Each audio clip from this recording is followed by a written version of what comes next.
everyone, and welcome to episode 2 of the Hegel podcast. And so today, we're going to be doing something slightly different because in the last session, I kind of realized that reading through everything is not the most time efficient strategy. And if we were to go at the pace of about 5 pages in 20 minutes, this would never be complete. And I honestly don't think it's that useful. So, what I'm going to do is discuss each paragraph more or less. Maybe not some, but most of them. And we'll progress like that. So, we still get the essence of each paragraph, but I don't have to read it out loud because, again, this book is famous for being kind of wordy and it's kind of better if I try to distill it down to its essence. So I believe we left off at starting with paragraph 9, and so I'm going to talk about that. Uh, so paragraph 9 talks about how science shouldn't restrict itself to this kind of um, he calls it complacency in receiving or modesty in receiving, and he says that this sparingness doesn't suit science because science is not really focused on beauty. Science is focused on knowledge. And the more knowledge, the better, which is not necessarily true of beauty. And he kind of elaborates on this in the 10th paragraph, where he talks about um, the depths. And he says that just as there is empty breadth, so too is there is an empty depth. And so here, I feel like this is kind of a dig at romanticism because uh, the focus of romanticism, as opposed to, say, rationalism or Hegelian philosophy, is that we can get a lot of depth and emotion uh, without necessarily having the knowledge to substantiate it, or Keats's famous truth is beauty and beauty truth. Um, Whereas here you see that there needs to be breadth, according to Hegel. And so he kind of refers to this as empty depth, and he calls it non conceptual knowledge, and says that it's indistinguishable from superficiality. Um, Again, he goes on to call it hiding truth from itself. So he's really kind of tearing apart at uh, what the Romanticists would later and already around this time are the ideas that they are propounding. So the 11th paragraph is kind of a continuation of what's being discussed, and the really, I mean, you can the last sentence kind of summarizes it. It says the gradual crumbling that left unaltered the face of the whole is cut short by a sunburst which in one flash illuminates the features of the new world. So this paragraph essentially discusses how the spirit has evolved, and I mean, in part, it's that breaking free of religion, which he mentioned earlier, but it's also about a general evolution of spirit. And you can kind of see the difference between uh, this, like, 19th century philosophy and more modern forms of philosophy, which kind of try to uh, assume homogeneity over time. But Hegel is defining a clear evolution in spirit. He says that spirit now is fundamentally different from what it used to be, now being the 19th century. Uh, but if we then proceed to the 12th paragraph, uh, he elaborates on this idea. He calls it a newborn child, the new world, and he talks about the how there's so little that is achieved um, in this foundation. And so, what he's really trying to establish, again, this is a very wordy book, but what he's really trying to establish is the fact that we are building the foundations of a new society. At least they were building the foundations of a new society in the 19th century and a new understanding of spirit. And you can see that sort of almost that scientific appreciation of novelty, which is very evident here. And again, he says, so too science, the crown of a world of spirit, is not complete in its beginnings. So he's making sure not to be a naive supporter of the novel. He's trying to define it and say, yes, there are incomplete things with science. But again, that's what he's trying to cover through this book. If we move on to the 13th one, he then talks about how science is fundamentally, well, not fundamentally flawed, but needs to be more understandable. And so he says science lacks universal intelligibility. And here you kind of see once again the idea that he's trying to bridge the gap between the conscious spirit and the scientific philosophy. So again, he says science lacks universal intelligibility. Um, and he says that it gives the appearance of being the esoteric possession of a few individuals. And again, a lot of these ideas are kind of recurring today because if you ask a lot of people about what, say, physics or biology or chemistry look at their forefront, they wouldn't have any idea, despite the fact that our entire society today is based on those concepts. And so, fundamentally, not that much has changed uh, relative to the 19th century. You would think that because of more widespread education, uh, but maybe that's kind of what Hegel is getting to, that it's not just education that is going to allow this to happen, but uh, a sort of deeper connection between science and the consciousness. So, again, if we proceed, uh, again, he talks about how we should have an intelligible form of science that is open and equally accessible to everyone. So, the 14th paragraph is quite important because it discusses criticism of science. Uh, Hegel speaks about one side boasting of its wealth and material intelligibility, and the other side scorning this intelligibility, and he says flaunting its immediate rationality and divinity. So this is the idea of empiricism versus maybe early rationalism, because uh, rationality and divinity are represented by the kind of rational idea of God, the all perfect being, whereas the idea of material and intelligible um, fundamental that's fundamental empiricism. And so Hegel's trying to contrast these to each other.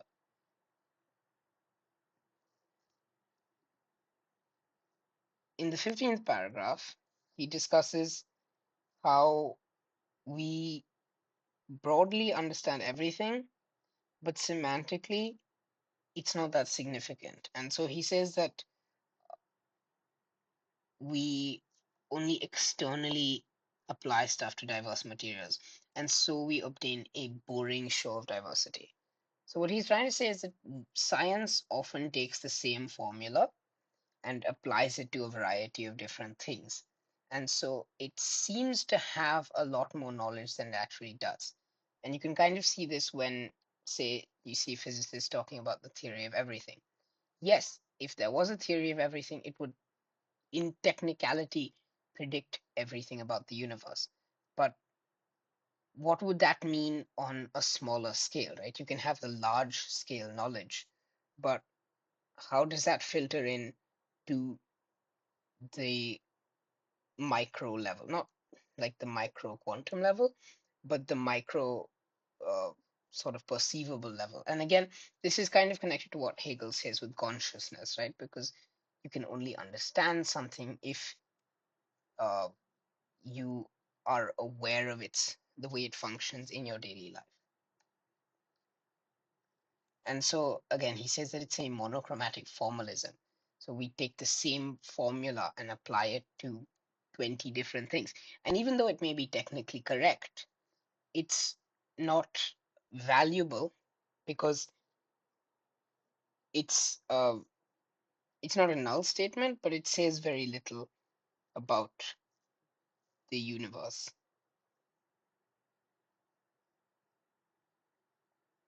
So in the 16th paragraph, he discusses again the universal idea, and he calls it a non-actual form, which is actually a really good way to describe it. And he says that this is kind of undoing the distinctness of different phenomena or entities. So by applying the monochromatic formalism, you annihilate the differences between objects. And so he furthers this by saying that the formalism which recent philosophy denounces and despises, only to see it reappear in its midst, will not vanish from science, however much its inadequacy may be recognized and felt, till the cognizing of absolute actuality has become entirely clear as to its own nature. And so, what he's trying to say here is that we need to find the absolute. So, the absolute actuality has to become aware of its own nature. And in some sense, this is connected to the idea of consciousness because it's the cognizing of absolute actuality, which can only happen with the fundamental understanding of spirit and consciousness. And he then connects it back to that in the 17th paragraph by saying observation is uh, the most important thing, not because of the empirical method, but because it connects to consciousness. So he says everything turns on grasping and expressing the truth, not only as substance, but equally as subject. So knowledge is not a substance, but a subject. It is subject to a particular process, and that is what qualifies it as knowledge. And that's what he's trying to say again with the immediacy of knowledge. And now, if we go ahead to the 18th paragraph, he tries to introduce the idea of negativity to further this understanding of knowledge and substance and subject. So he says the substance is as subject pure simple negativity, or in other words, difference. And so when we try to discuss this, uh, we have to kind of set up an opposition. That's what he's talking about, I believe, the bifurcation of the symbol. And again, he elaborates on this by saying only this self-restoring sameness, or this reflection and otherness within itself, not an original or immediate unity as such, is the truth. And so here you can kind of see the origins of Hegelian dialectic because he mentions the antithesis and, of course, implies the synthesis. And so if you don't know about Hegelian dialectic, it's basically where you have the synthesis, which is the original idea, the antithesis, and it's the combination of those two in not like a traditional classical dialogue, but a combination of those two that fundamentally requires both of them to exist that creates your that creates the, I mean, not creates the truth, but sort of allows you to get at the truth. And then he returns to the question of God because he talks about uh, the idea of divine cognition being an edification of God, that it lacks the seriousness, the suffering, the patience, and the labor of the negative. So, in some sense, what he's kind of saying is that it's a it's an exaggeration, or it's an emotive response, and that it lacks the fundamental quality of the difference, which he also criticized science for doing. So it's not like he's being terribly pro science there either. So the 20th paragraph is also important because he says, and this is another important idea, he says that the absolute is a result. And this is a difference from a lot of philosophy prior to Hegel, which assumed the absolute is, I mean, this is kind of a circular argument, but the absolute is the absolute because what else could it be? But he says that the absolute is a result because the way things exist is not necessarily in their own existence, but our perception of their existence. Now, it's not a kind of postmodernist idea that um, the our perception can change existence, but rather that the absolute is a result of our perception, and there's a way to go about that perception. And so he says that, again, he highlights the process, which is, I think, quite important, because it kind of underlying science as well, right? Science in itself is not um, an absolute, but a result or a process or a method. And again, so he talks about the spontaneous becoming of itself, which is kind of the self discovery of the spirit and the subject together. And then he gives an example which usually clears things up, but I don't think it was doing that here. He talks about how uh, all animals, as an absolute, can't pass for zoology, because zoology, again, is fundamentally method driven. And so then he takes that and he applies that to religion. He says that the divine or the absolute or the eternal, they're just words, they're just absolutes. And so until you can find it, you can express them as a result, there's no point in discussing them, or they're not necessarily true.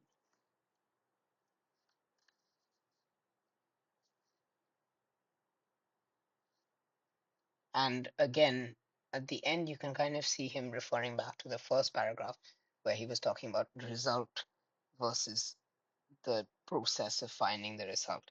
And he doesn't define a clear outline of this book because it's a journey of spontaneous becoming of itself. So in the 21st paragraph, he looks at reflection, and he kind of connects that to the idea of a journey. He says reason is therefore misunderstood when reflection is excluded from the truth. So not only is the process necessary, but reflection on the process. And so he says it is reflection that makes the true a result. And so it can't really be a process without reflection. And again, he elaborates on that. He talks about a return into simplicity. And again, he kind of builds that dialectic. He says this result is itself a simple immediacy, for it is self-conscious freedom at peace with itself, which has not set the antithesis on one side and left it lying there, but has been reconciled with it. So it's the reconciliation of synthesis and antithesis into a result. And again, he's like the last paragraph, he's rebelling against the notion that a debate is one or a dialogue is one. It's not that one party is correct and one party is incorrect. It's that the party that is the synthesis, the antithesis makes the synthesis true, or it makes the final result true. It's not only a verbal kind of honor that we give to debate, like maybe it would be in uh, classical dialogue. It's a fundamental property that both of these are necessary to find the truth. It's not just a convenient tool to get at the truth. And again, he talks about this as being a purposive activity. And so he says the result is the same as the beginning, only because the beginning is the purpose. In other words, the actual is the same as its notion, only because the immediate as purpose contains the self or pure actuality within itself. So if we then go on to the 23rd paragraph, which is also fairly important because it again looks at the question of God, but from this kind of new lens of reflection and elaborating on how that relates to the subject. So he says this by itself is a meaningless sound. He's talking about the word or the name God, a mere name. It is only the predicate that says what God is, gives him content and meaning. And so this seems fairly obvious in hindsight, but this is kind of a prelude to what he talks about next, which is that this being so, it is not clear why one does not speak merely of the eternal, or of the moral world order, and so on, or as the ancients did, of pure notions like being the one, and so, in short, of that which gives the meaning without adding the meaningless sound as well. So he's saying, if you want to discuss concepts like eternity and divinity, why not discuss them in their pure form rather than ascribing a god to them? And so he thinks that these concepts exist distinctly from, and that God is in some sense a figurehead to sort of bundle up all of these ideas. And then he talks about how, so he says, but it is just this word that indicates what is posited is not a being or essence or a universal in general, but rather something that is reflected into itself, a subject. So what he's talking about is, at least I think, is that he's the word God then kind of estranged itself from this original meaning, or it didn't necessarily exchange itself, but it developed a new meaning in and of itself.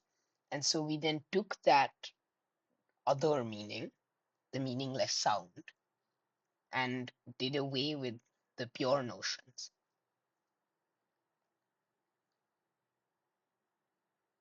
And so he concludes by saying, hence, the mere anticipation that the absolute is subject is not only not the actuality of this notion, but it even makes the actuality impossible. The anticipation posits the subject as an inert point, whereas the actuality is self movement. Now he gets to the idea of self movement here, which is again connected to the way that he thinks that the absolute is a result. And so, if the absolute is a result, and results are the final stage of a process, and a process is inherently dynamic, then that kind of suggests that actuality is movement in and of itself. Or not movement in and of itself, but subject to motion. So in the 24th paragraph, he discusses that knowledge is only actual and can only be expounded as science or as system. Again, we see the idea of the knowledge as a journey. And so in this case, it's in a different context. He kind of uses this to establish philosophy. He says that it is a so-called proposition or principle of philosophy. Um, and yeah,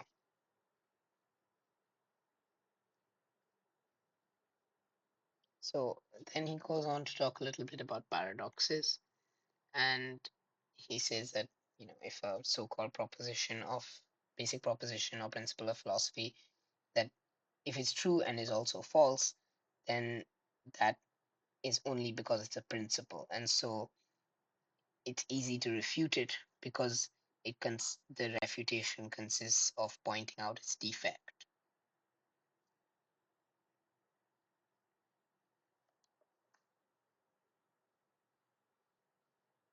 But he also then goes on to say that the refutation would properly consist in the further development of the principle.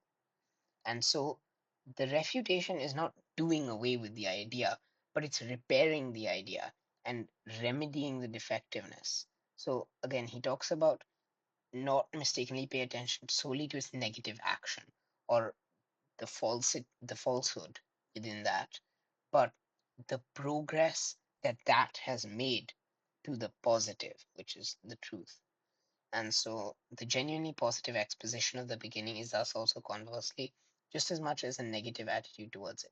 So just because something is wrong in its conclusion doesn't mean that its process is inherently wrong or um, similar to that. And okay, in 25, he discusses the absolute as spirit.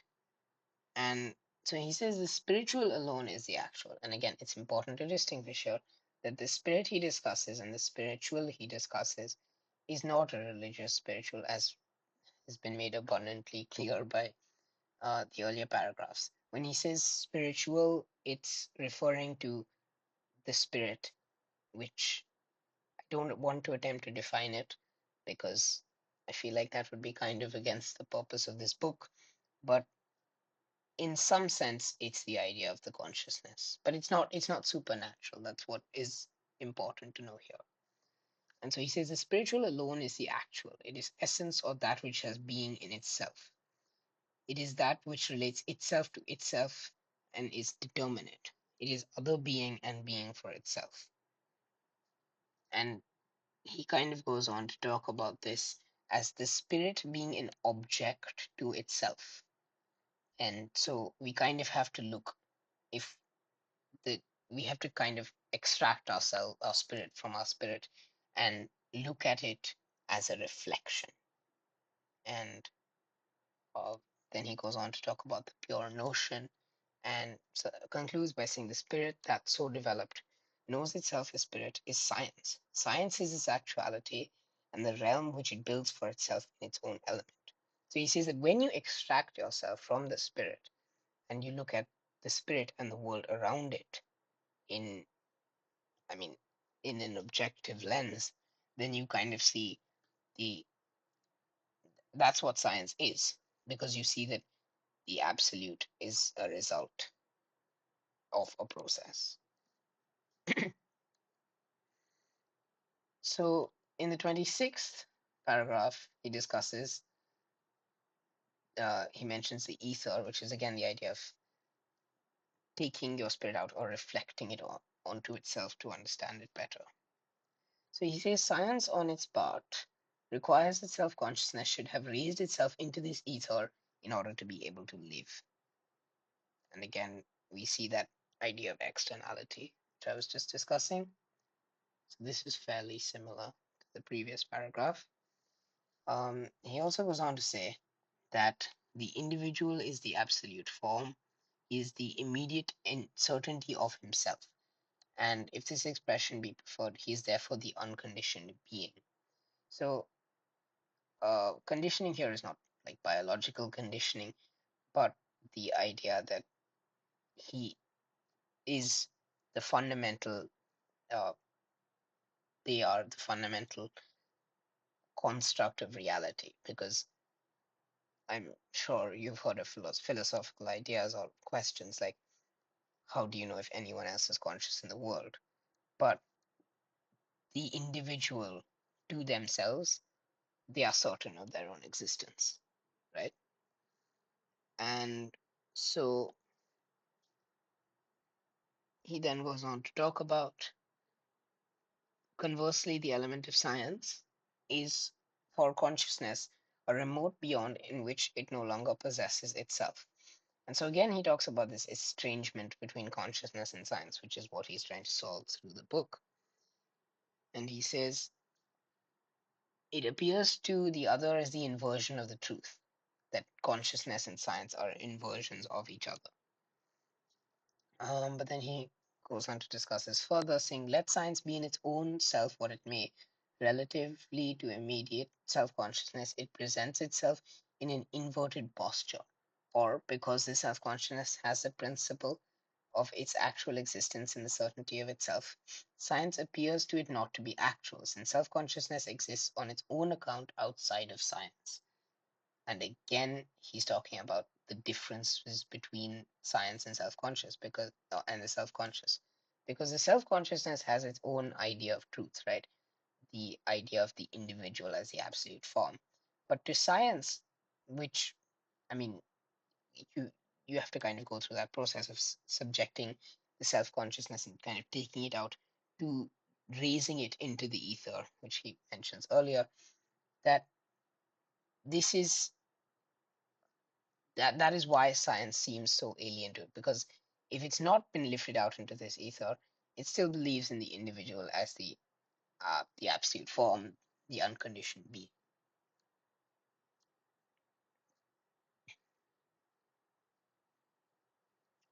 And again, he talks about the fact that the purpose is as yet still something inward, not yet spirit, but only spiritual substance. So in the 27th paragraph, in the first line, he solidifies this idea that I've been talking about for the past couple minutes. It is this coming to be of science as such, or of knowledge, that is described in this phenomenology of spirit.